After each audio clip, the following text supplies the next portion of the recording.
கணுக்குழி, கணுக்கால் சம்பந்தமான நோய். நடவி, கணுக்குழி, உப்புதல், வீங்குதல், இவை புதனுக்கு. அடுத்தாப்புல குருவுக்கு சொன்னார் அதிசாரம், திடீர்னு வரக்கூடிய நோய். அரசரோகம், பெயர் பெற்ற நோய். என்ன இது? அதிசாரம், அரசரோகம் குருவுக்கு 2 சொன்னாரு. ஒண்ணு மூளை சம்பந்தமான நோய், நல்ல தெளிவாடு. அதான் அரசரோகம்.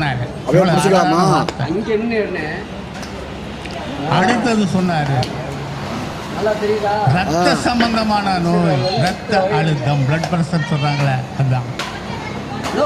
அடுத்தாப்புல உப்பு சம்பந்தமான நோய், சர்க்கரை சம்பந்தமான நோய், கொழுப்பு சம்பந்தமான நோய், தொடை சம்பந்தமான